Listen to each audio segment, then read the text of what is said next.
Hi class, welcome back. Today we're going to have a short lecture on funding and fiscal management. So the dollars and cents of getting stuff done on the ground. This is definitely not a small piece of what project managers do, so it's worth spending some time on this subject. All right, let me make an adjustment here. Okay, so it's very likely that if you haven't already, as a project manager, at some point you're going to be involved in making grant applications. Particularly if you're working in restoration and conservation, this is just how these projects get done. So, when I was working in the Lower Columbia, these were some of the many funding sources that we tapped, all of which required their own type of grant application and their own type of review process before and after the project was done. So part of being a project manager is just understanding the goals and expectations of a variety of funders and being able to navigate that. And this is by no means an exhaustive list. These were just our major funders. So a few things of note about grant applications. Sometimes grant applications are available to you once a year or once every couple of years if they're big ones. And other times grants are more open-ended. You may be able to apply quarterly. It just depends on the source. Grant durations vary. So what I mean by that is you might be funded for a year or you might be funded for multiple years. It just depends again. Match requirements. So very often a grant funder will want to pay for X percentage of the project and will expect you to find the remainder of the funding somewhere else, either by providing time and materials in-house.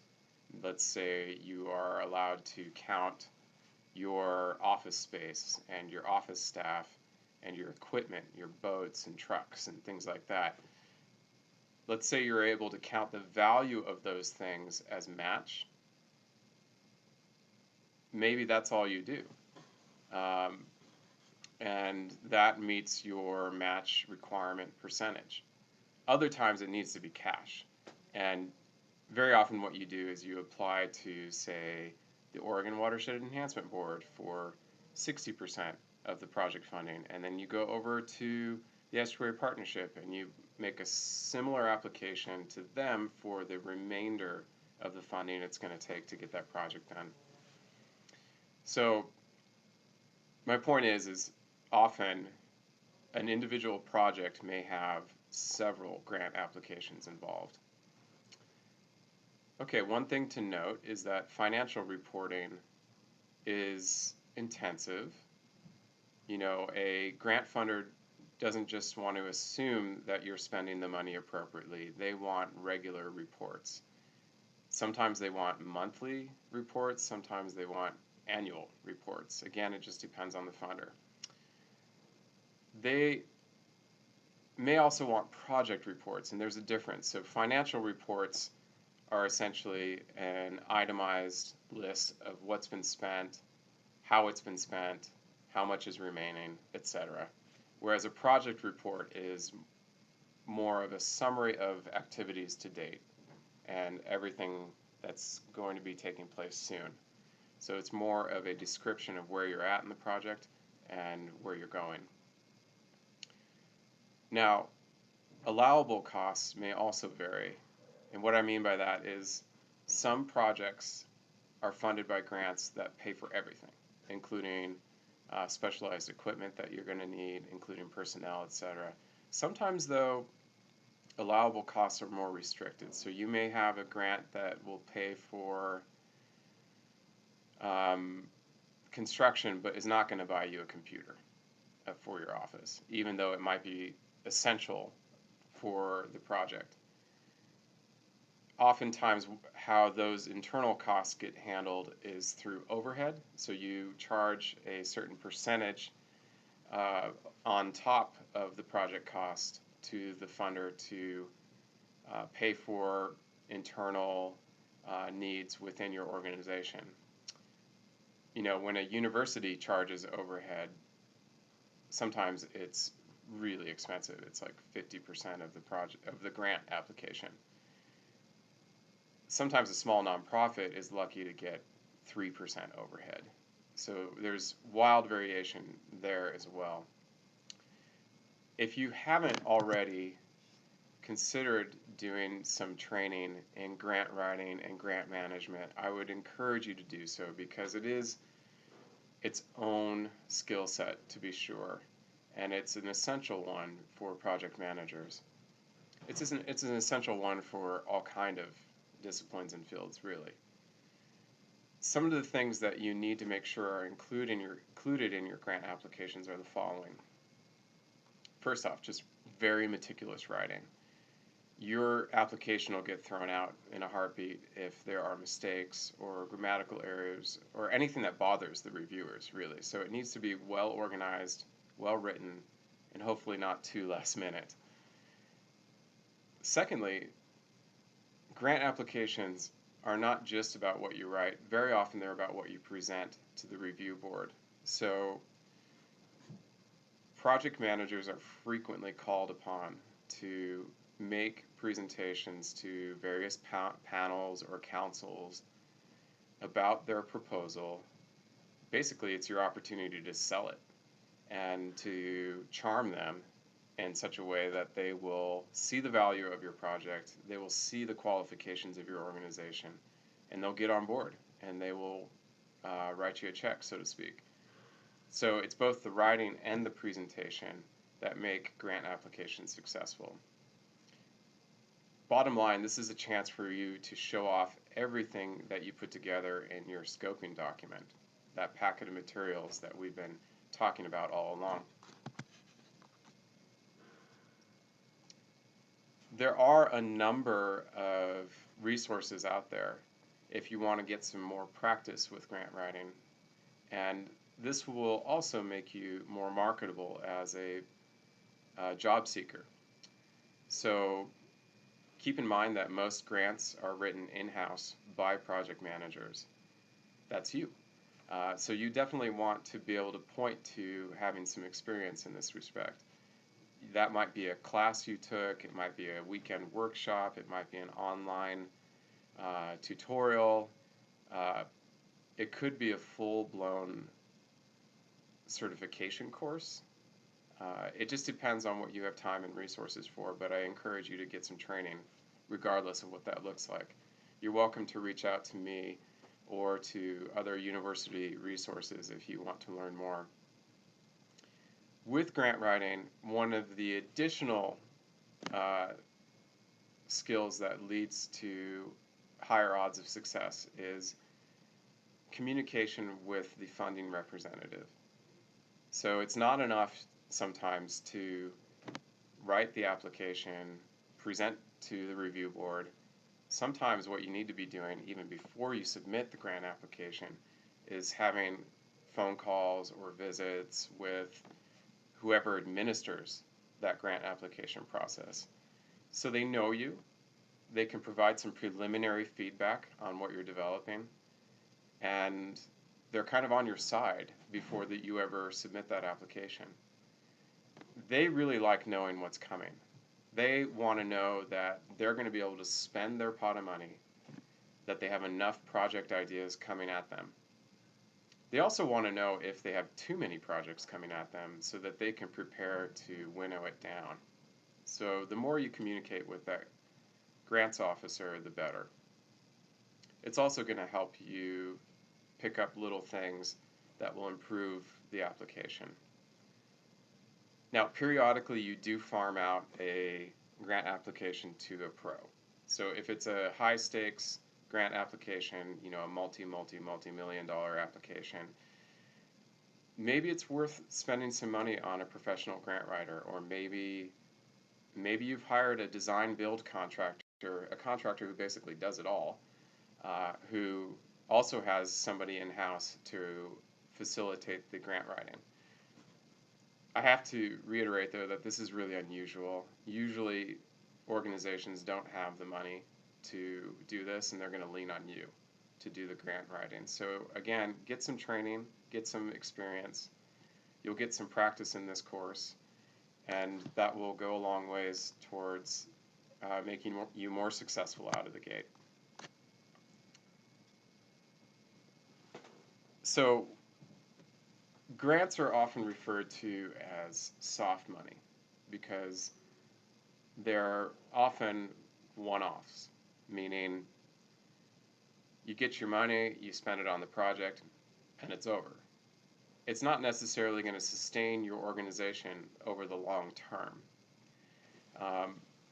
Hopefully, the organization has other means of doing that, be it taxation, be it membership dues, other things to keep the office lights on.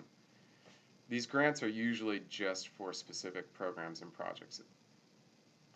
It does make it difficult to absorb delays, though, because usually a grant has a narrow window in which it's administered. Maybe the grant is just for 1 year, and if your project gets delayed for a year, then you're going to have to negotiate with the funder to extend that funding. That's usually doable. They expect as much sometimes, but it just depends on who you're working with. This episodic kind of up and down funding can also make it difficult to maintain capacity. So it can be difficult to employ people full-time, year-round, year after year, if your funding goes up and down according to the grant cycle. But a lot of organizations just figure it out.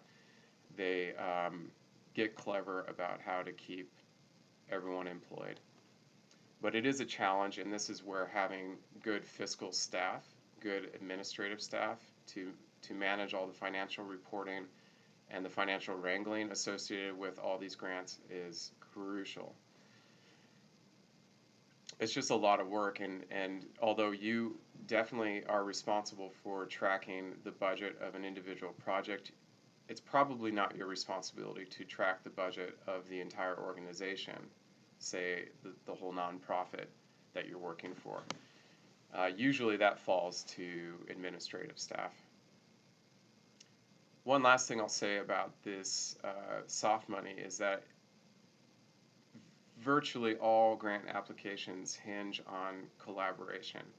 So you may be the primary sponsor submitting the application. You may be the lead applicant, but very likely you're going to be touting all of the productive partnerships, all the other folks involved in the project that are going to help make it successful. In addition to match requirements, very often funders will require you to be demonstrating these types of partnerships as well. It also helps that you can run these applications past your partners and get feedback and improve the application before you submit. All right, so that was soft money. Let's talk about direct funding. Periodically, an organization will get a sweetheart deal that allows them to do a lot more on the ground because they are being funded on an annual basis.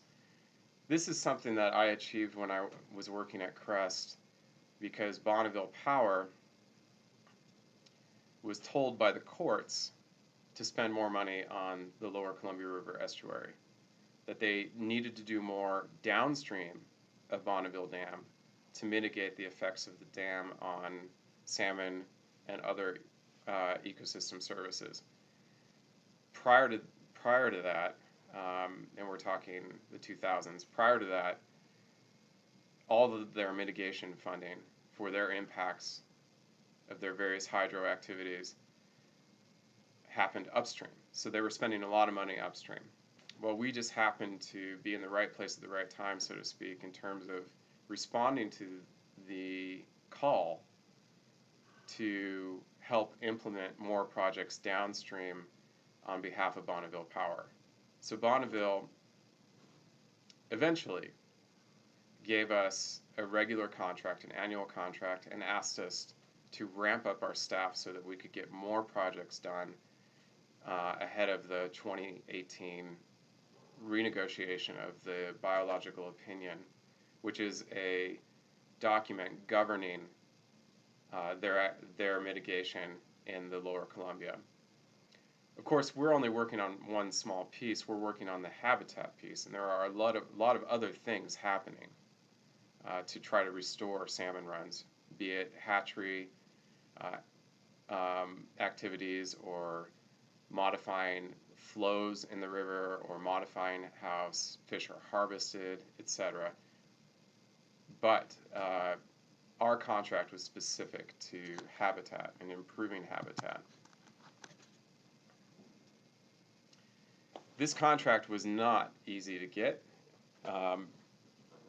If you're going to try to get in line for direct funding, you very often have to go to innumerable meetings. You need to network like crazy and build relationships both with the big and powerful people with the money and also continuing to foster your on-the-ground local relationships so that you can queue those projects up to be ready when the money is finally received.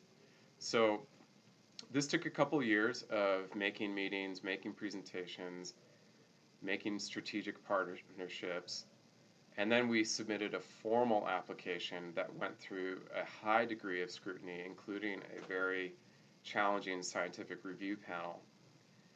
And all the while, we're participating in regional project prioritization. So we're working with other nonprofits and state agencies and federal agencies to try to get ready to do more projects and prioritize which ones we thought were realistic and which ones met Bonneville's cost-to-benefit analysis.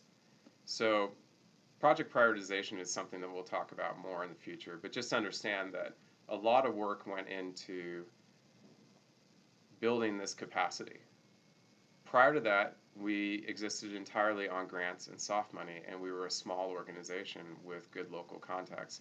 After that, all of that is true. We continued to use soft money. We were still a fairly small organization, but we were able to open more offices, buy newer equipment, hire new people, and just get more done. All right. And our budget went from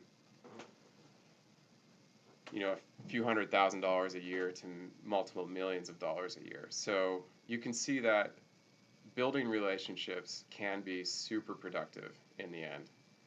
But it does require, as you ramp up, it does require more of you. So you need to improve your administrative practices. We had to do a whole bunch of financial training. We had to hire a new accountant and auditor. We had to hire a new legal counsel. So, there's a lot of liability with taking on more money as well. And you need to make sure that your internal systems are up to the task. So some of these types of things are not necessarily on the shoulders of a project manager. It may be a project director or an organizational director who is negotiating these long-term relationships. However, the project manager is still going to be involved in the sense that they're going to be communicating their needs, their programmatic needs, and what they think is possible. So project managers have limited financial responsibilities, but budgeting and being involved in financing will be a consistent need. Okay, when building a budget, whether it's for a program or a project, you want to make sure you don't ballpark your budget too early. What I mean by that is if all you have is a drawing of a project on the back of a napkin, that's not the time to be budgeting. You want to make sure that you've done your conceptual planning first, and you've built that bill of materials. You have pretty good confidence in what you want to accomplish on the ground and what it's going to cost. That way, you don't go to a grant funder and ask for too little or too much. You want to make sure that it's reasonably realistic. You especially don't want to ask for too little. It is not fun to run out of money. Nobody likes that. So again, don't overpromise that you can get this thing done for cheap. It's better to ask for more and then negotiate down than try to do it the other way around. So in building the budget, you want to carefully weigh whether you're separating the design and build phases or whether you're combining them. Very, very often what you do is you ask for money to design the project, and then later you go back and you fill out another application to ask for money to construct the project. Now it seems kind of redundant, but it actually is safer. If you ask for a small amount of money to design a project and you design it well, then there will be fewer financial surprises when it comes to the construction and the build phase.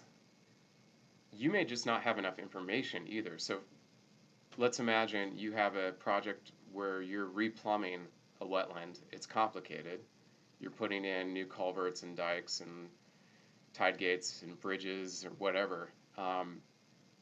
You may need to do some hydrologic modeling to understand how the water is going to behave under different restoration scenarios.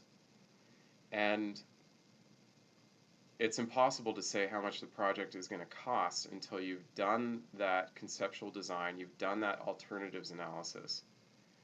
So you can see why you need money to do the design and the modeling to make those decisions. And that informs how much money you go find to actually build the project. So that's why I say that it's more common than not to separate those two requests. Periodically, though, if a funder is in a real hurry, they may have you do a design build. They may just have you put in one application for an enormous sum of money and say, get it done. And that money is what you have to work with for both the planning and the construction. But again, that's a little riskier, but there are some pros and cons to each approach. Okay, when building your budget, you want to go back to that Gantt chart. So pardon me. You want to go back to the schedule and the delegation of tasks. You want to estimate the resources needed for each activity. This includes your time, your hours that you think you're going to put into the project, and your rate. You want to include material expenses. You want to call around for estimates. You want to build in overhead, like we talked about before. And I encourage you to look at box 2-2 in your book, because this is a very nice breakdown of what's required to build an effective project budget. I'm not going to read through this for you now, but I encourage you to pause and have a look at this, or after the lecture's over, make sure you spend some time with this figure. Okay, lastly, before we finish, just a note about communications and press relations. This is something that's often overlooked, but it does deserve some discussion. Projects really hinge on effective partnerships and being attuned to local and regional politics. You know, you do not want to leave out the local county commissioners. They want to have a say in where a project is done and how it's done, for example. So you may also be called upon to meet with local officials, state officials, federal officials, maybe even the press. Maybe you're going to invite journalists out to the site to give them a look at what's coming. It's definitely a good idea to show off a project before and after, and to have some measure of control over how it's communicated to the public. And this is something we'll talk about more in class. All right, I think that's it for now. Thank you so much for your attention. We'll talk again soon.